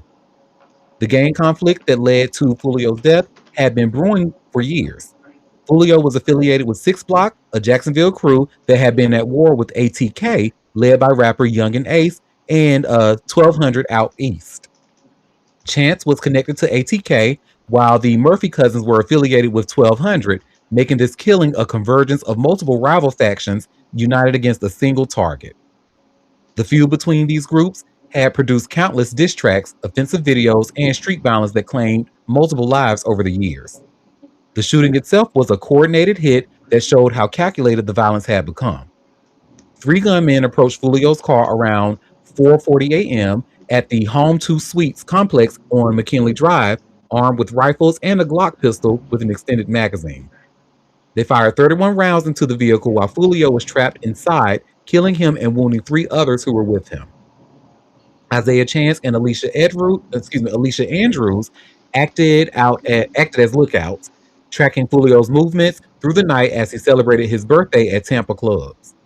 Sean Gathright took the stand during the sentencing phase and broke down, telling the jury he was sorry for his role in the killing. The 20-year-old defendant spoke about how street culture and drug use had pulled him away from his privileged upbringing, where his grandmother raised him while his military parents were deployed overseas. Gathright said he spent the past 2 years in prison reading the Bible and wanted to become a mentor to younger people so they wouldn't follow the same destructive path he'd chosen. His testimony revealed a young man trying to find redemption through the though the jury still recommended he spend the rest of his natural life behind bars. Alicia Andrews, who was tried separately, received a 15-year sentence for manslaughter on May 22nd, 2026. So the jury wasn't even trying to hear that shit. You Mm-mm. sorry. You reading the Bible. Keep reading. You gonna know that Bible backwards and forward. Mm-mm. I Well, just can't help but think 20, 30 years down the road after you just spent all those years, you thinking you tough, you in a gang, you this, you that, how broken down a lot of those men become. Because you can fight, you can, start shit. They will just keep locking your ass up in solitary confinement. They keep on stepping on your neck and stepping on your neck until eventually you get tired. And you do get tired. Even the strongest soldier gets tired. Because they'll lock you up in solitary for years if that's what you know, if that's what you do. Think they won't, they will. That'll knock down the strongest soldier. So, yeah, they wasn't trying to hear that. mm-mm. Sad. Just sad. Senseless and sad. It really is. Because these are young lives lost to, you won't have a family. You won't experience any of the life things that we all want to go through and experience. It's not a lot of old gangsters out there. And if they are old, they old in prison. They're not old on the streets. They old because they in prison for life without parole. That's where they are. So, but gangs been around for years and years and years and years. So I guess it's just a culture you accept it. You either gonna die or you're gonna go to prison because that's the only way out that I see for most of them. Occasionally they drop out of the gang and go in protective custody and all that kind of stuff. But what happens when they get back on the street for those that do come out? You know, I don't know. It's sad. It really is. Agreed. Well, girl, speaking of sad, y'all remember yesterday we talked about a girl named from Love Island, USA, like the last story that we caught. And it was a girl who fans wanted out of the. She just got on the show apparently, and fans want her out because she allegedly used the N word. Y'all remember we talked. Her name was Alana Kaiser, like the last story we had of the day. Oh, I think. Well, honey, her father is coming out to defend her, and I'm in my head. He sounds like Tamira Mowry when she was on the real that time, and like she was like, "My husband is not a racist," and this is what I feel like her dad is saying. My daughter is not a racist, even though I have no proof that he sounds like that, but still in my head he does. And you all should see where it says here by way of TMZ, Love Island star Alana Kaiser's dad defends her against racist post. So let's get into it. Love Island USA bombshell Alana Kaiser is catching major heat online over resurfaced videos showing her allegedly using a racial slur. But her dad says the outrage is way off base. Stefan Kaiser is coming out swinging in defense of his daughter, telling TMZ there is no world in which Alana is a racist, describing her instead as an educated sweetheart. Alana's dad is standing by her in a big way, telling us their family has always had friends from different backgrounds, which he says makes the hate she's getting all the more ridiculous. As TMZ reported, controversy erupted shortly after Alana entered the villa Sunday night when an old social media clip resurfaced, appearing to show her using the N word while singing a song. Another screenshot also appeared to show her using the slur in an IG comment. The controversy has already sparked a wave of criticism online, and given Love Island's rocky history with race-related scandals, fans are already calling for her to get the boot. But while social media comes for Alana, one thing's clear. Her dad ain't backing down, and he's standing firmly in her corner. Child. Oh, she can't be racist because we got black friends. That's basically all I heard. I Like, don't girl. miss that story. What did she call someone the N word, or was she singing, or what? How did that happen? But I didn't watch the clip, but according to this, the clip showed her when she was singing the song, and then they said she used it in a social media post. I haven't seen the social media post. Let me see. Yeah, I can't find so I don't know. Okay. But hey, I'm gonna trust the fans, honey. I don't watch this show, have no interest in it, and if the fans say she need to be gone because she might be a racist, then I'm gonna listen to them. Like, Hey, bye, bitch. them too, because I don't watch it either. I don't give a damn about what your daddy is. Of course, your daddy gonna come out and say you're not racist because his ass probably fucking racist too. And why you spell Stefan like that? That's horrible. It's spelled, and he spells it Stephane. Huh? It looks like that's supposed to be Stephanie, but no, I'm sure that's pronounced Stefan. Or Stefan? His It name better not be no damn Stefan. it ain't no Stefan. If your name is Defame, sir, I need to speak to both of your parents. I'm sorry. Huh? And you know I got some names in my family, honey. Even I'm over here like, huh? Well, that is that on that. I got 3 more stories left. Child, y'all remember that porn star boy, Drake Vaughn, who, but like I want to say probably before 2 weeks ago, I had no idea of who this young man is, and now I know more about him than I care to know.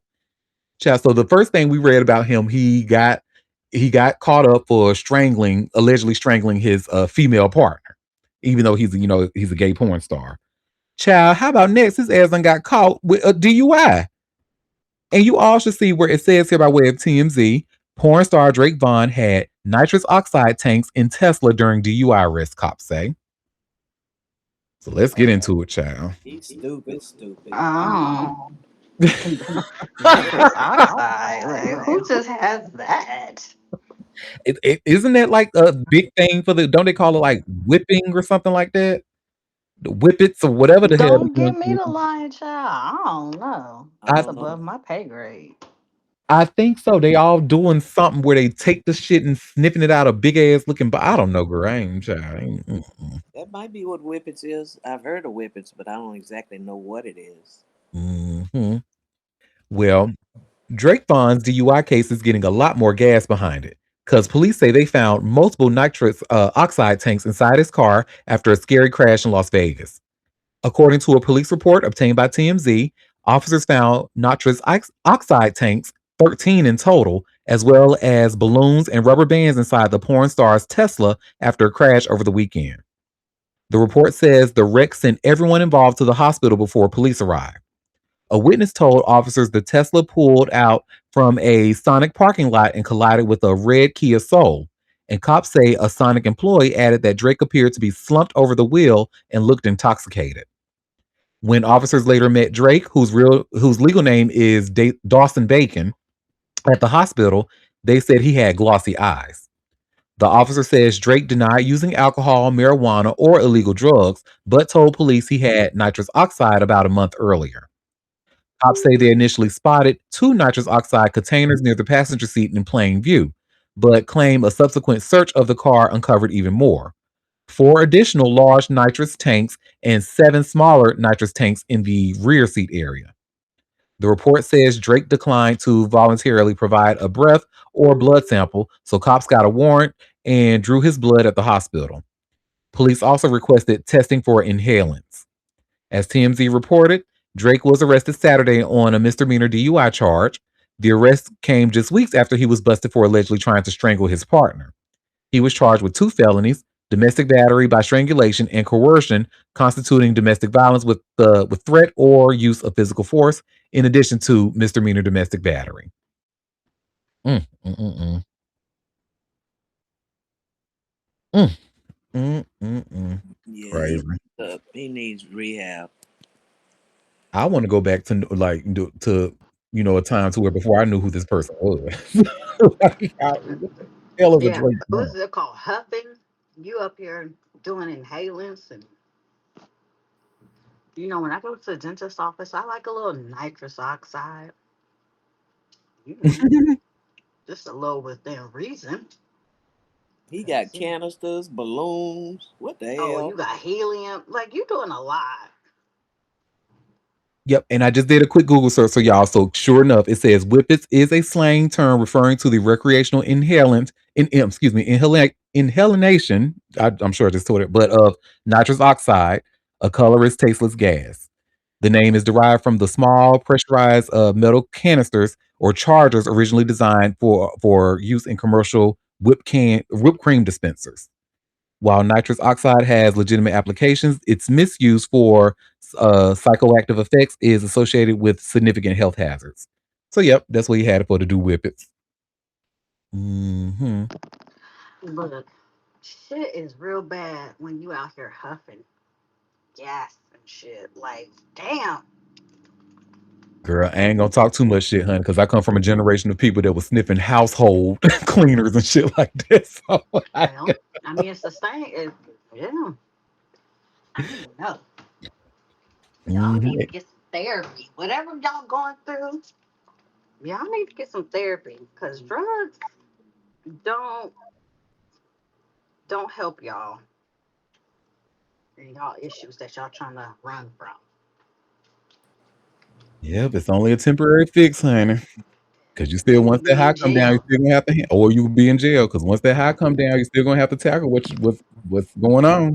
Hmm. And then these kind of drugs where you huffing this kind of bullshit. And they be This killing is you too, crazy. cause you cutting off your oxygen. Yeah. Yes. Yeah, let's go back to a time before we knew who this was. Okay. Well, when did we talk about Carlos Mencia? I think it was Friday. We talked about him and we learned that he, honey, is in major trouble with tax evasion and stuff like that. Well, he has come out to say he didn't do that. He said he pleads not guilty to felony tax fraud, and but his bail did get reduced. And y'all should see where it says here by way of TMZ. Comedian Carlos Mencia pleads not guilty to felony tax fraud, bail reduced. So, comedian Carlos Mencia just appeared in court for his felony tax case, and he entered a not guilty plea on all 12 charges against him. Prosecutors say Carlos, who's born Ned Arnell Holness, failed to report $8.7 million in income and owes more than $300,000 in unpaid state taxes. And he faces more than a decade behind bars if convicted on all 12 counts. Carlos did get some good news during Monday's hearing. Authorities tell TMZ his bail amount was reduced from $250,000 to $50,000. Welcome news, no doubt, because the comic has been cooling his heels in an LA jail since last week's arrest. As TMZ reported, Carlos was charged with a dozen counts in the tax case, 6 connected to his personal tax returns and 6 to his business tax returns. Carlos is due back in court in Van Nuys on August 14th. We've reached out to his camp. So far, no word back. Mm-mm. So he said he pled not guilty. So I want to know how he gonna. I really want to know how he gonna come out of this, like for real, like because baby, they did a whole press conference about you. So that leads me to believe that they did a thorough investigation on you and your panties. So I don't. Mm-mm. Well, that is that on that. And the last story that I have for us today, so we know we like to go out on a good one. Anytime I can find some good news to share, especially about some black women, honey. But Eve, who just did her iconic, and when I say iconic tiny desk, oh, that thing was amazing. But now, honey, she's going into a new venture, and you all should see where it says here by way of all hip hop. Eve launches Breath and Believe wellness business. Skip breath. Eve launches Breathe and Believe wellness business. So let's get into it. Eve is stepping into the wellness space with a new venture that's anything but your typical gym setup. The legendary rapper just announced Breathe and Believe, a business designed to give people exactly what they're craving in 2026: actual peace and quiet without the pretension. During an appearance on the Ramesh Rangathon show, she broke down what makes this different from every other wellness brand flooding the market right now. It's more wholeness, Eve explained when describing the concept. The whole thing centers on curating spaces where people can come for 2 to 2.5 hours of genuine calm, but it's not about lying around on yoga mats pretending to be Zen. She's bringing in specialists and panels to help folks learn while they're decompressing, mixing meditation, sound baths, and Reiki into environments you wouldn't normally expect to find them. The space themselves are unconventional, which is exactly the point. What sets Breathe and Believe apart is Eve's refusal to make wellness feel like a luxury only certain people can access. Wellness can feel elitist. It can make you feel bad about yourself, she said, addressing the elephant in the room nobody talks about. She's been using these modalities her entire life to manage stress and find balance, and people have been asking her to formalize this for years. Instead of gatekeeping the experience, she's building something inclusive. The rapper emphasized that this isn't about perfection or having your meditation practice completely figured out before you show up. Just come in and figure it out with other people who are trying to figure it out, she said, which is basically the anti wellness industry manifesto right there. She's also clear that meditation isn't one size fits all, noting that walking, movement, and staring meditations all count. If sitting still stresses you out, that's not a personal failure. It's just not your lane. The business launch comes as she celebrates the 25th anniversary of her iconic album Scorpion and prepares for a European tour this fall. Shout out to motherfucking Eve, honey. When I tell you, you know, baby, I'm a millennial, so you know I don't play about EVE, honey. But she has really been doing her thing for the longest. And anybody who comes out unscathed by Stevie J, girl, you really got to get them their flowers. Allegedly. But oh, girl, and I remember, honey, not that this has anything to do with anything, but a sex tape leaked back in the day with Stevie J and Eve. I remember, girl. But shout out to Eve for that. She truly is that girl and been that girl for a very long time. So yeah, and she's absolutely right about the wellness can feel elitist. And I love this because yes, that honey, believe it or not, a lot of people think because I know when I first started my therapy journey, my therapist was really big on meditation and stuff like sitting quiet. I'm like, look, my brain don't work like that. Like too much idle, quiet time is it's like I don't trust it. So me and meditation don't really get along. But we had to like really find something else that relaxes me. So yeah, she's meditation is not one size fits all, and it definitely won't work for everybody. So shout out to her for bringing awareness to that. Well, you all, that was actually all the tea that I have for us today. So before we head out, did any of you have any tea that you want to share, or any tea that I might have missed? Um, Serena got a wild card for Wimbledon, so we could see Wow. what she gonna do with that. And her and Venus is doing doubles there. That's a little tidbit. Work. Let's see if I can find an article with that. Oh, yep. Here's a CNN article. Says Serena Williams will play Wimbledon singles as a wild card at age 44.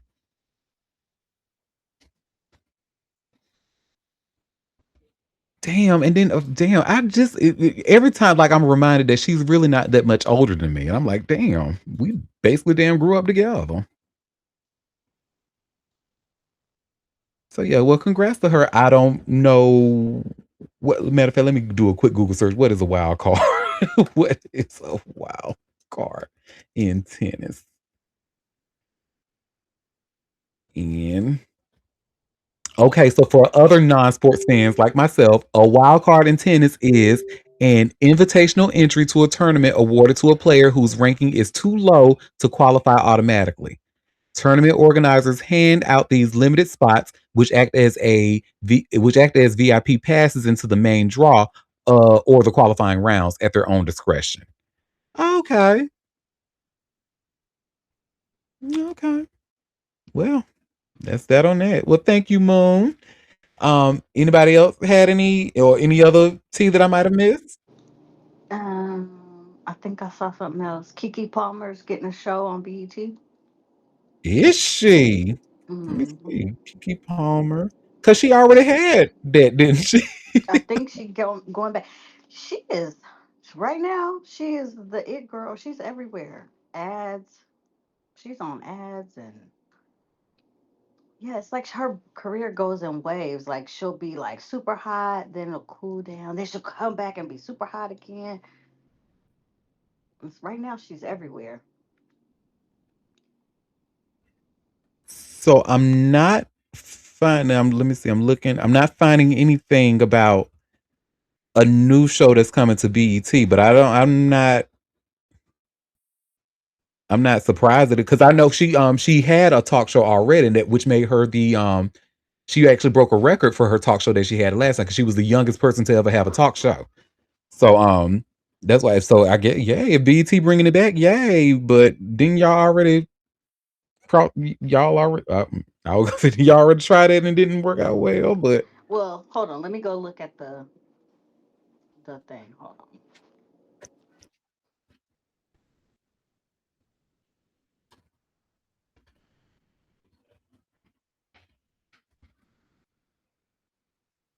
yeah, and I'm a little confused, right? Because now she's been having her own network, Key TV, for like some time now.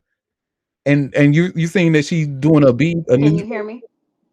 yes, uh-huh. Okay, I was looking. Okay, so she's returning to BET.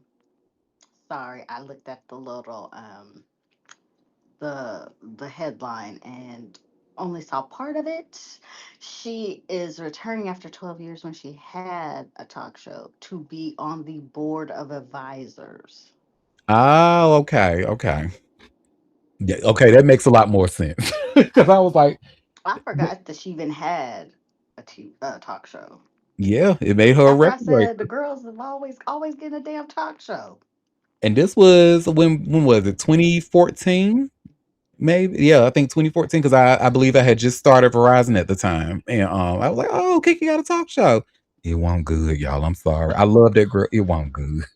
Well, now she does podcasts, right? She's Mhm. podcasting. And she has TV shows on her own. Remember, she has the Key TV. Remember when they ate her ass up for that new Southern Fried show that she tried to come, what she came Yeah, out with? but she's still pushing along with that shit. Yep, and that's on her net. So that's why I was like, her coming, having a show on BT. But okay, Board of now it makes sense. advisors. But you know, she was on GMA too for a little bit as well. This girl been everywhere. She done Yeah, been a little bit of everywhere. congrats to Miss Kiki, honey. Let me show. I found an article from Blitz that talks about her joining as the board of advisor. She So keep yes, her job, child.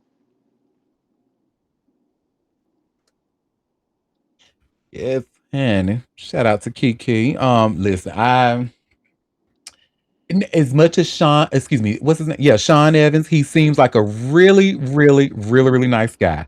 However, I am not on like I'm not gonna be so quick to push that a black woman will date this white man. Like I'm just not gonna do it. But if it works out for her, great. He seems to really like her a lot, and Well, but but I mean, it hasn't gone past the internet. Like, keep sweating it, right? well on the because Kiki did come out and say, I mean, we talking. That's pretty much what he said. We talking. Let me where that article at? I ain't even want to. Let me see. Kiki Palmer. Did she say I never even looked to see? Hmm. I know internet is just like, oh my god, oh my god, oh my god. I'm like, I guess. Matt, excuse me. She used the term, we're hanging out. That's what she said. We're hanging out. Oh And well, I mean, if she finds somebody to treat her right, God bless. yep, Kiki Palmer is hanging out with Sean Evans. Look, all these people in your business, I don't know. This the guy who was lusting over the hot wings. The very That's the hot same. wings guy. Yep. He wanna suck her, he wanna suck her up just like one of them Why wings, you honey. even see? We could have just left it. You know he gonna take it there. You already know he finna take it there. My God, Honey, he wanna chew it off the gristle, honey. boy, bye. You know how to make something real raunchy real quick. Oh, thank you. You know that is actually it's a gift. It's not easy, believe me. Especially like when you're in places like church. Yeah, it's not easy. You make it seem so easy, but yeah. No, because what it says, it says page six reported that Palmer was on stage at a Spotify panel during Cannes Lions when host Jay Shetty asked if she was serious about Sean Evans. And she said, oh, we're still talking about this? First of all, I love Sean Evans. I love Sean. Hey, Sean, that's my guy. We're hanging out. She said, you never know what could arise. That sound, we fucking. Look, don't say that. You just making up stories. Chill, get him. Child. We fuck. I like a little cream in my coffee for now. Now, I don't want to make it a permanent thing, but a little cream, every now and then ain't too bad. Stop it. Listen, after what she been through with that old yellow motherfucker, honey, I don't. But I still, it's still the fact he's a white man. It's like, I ain't so quick to, yay, good. But hey, look, if it happens, great. Look, if he treats her well, I mind my business. Look, let me mind my business. She ain't got nothing to do with me. Hmm. If Well, she's I want. happy, we're happy. Yes, honey. Well, I don't know because she was acting like she was happy with that last motherfucker, and everybody was like, girl." And then it ended up turning to what it did, and he was like, "Girl, we tried to tell you, honey." He showed his ass when you was at the Usher concert, girl. Oh yeah, that was. And she tried to play that off. She was embarrassed, and she tried to like get that, sweep it under the rug, and he didn't make it no better. So, ugh, he was embarrassing her. Ugh. Well, I want to thank you all for taking time out of your busy day to come and sip tea with me. We will be back tomorrow for another live show starting at 12:30 p.m. Eastern Standard Time if you can make it. Don't forget to subscribe to a bitch. Head over to auntiederek.com and hit that big green subscribe button at the top left. Join my free mailing list and get your free hugs from me every day in your inbox. And if you happen to be a woman who's an engineer, today is for you. I actually sent an email about that. So it's International Women in Engineering Day. So shout out to Yay! all the women engineers. It's literally because of women engineers I'm talking to you right now. So if you're listening to this, yes, you have women engineers to thank for that because they designed the platform that I'm using to speak to you on. And they're badass. And they're They're badasses, pretty. of course. But until tomorrow, I hope you all have a fabulous rest of your day.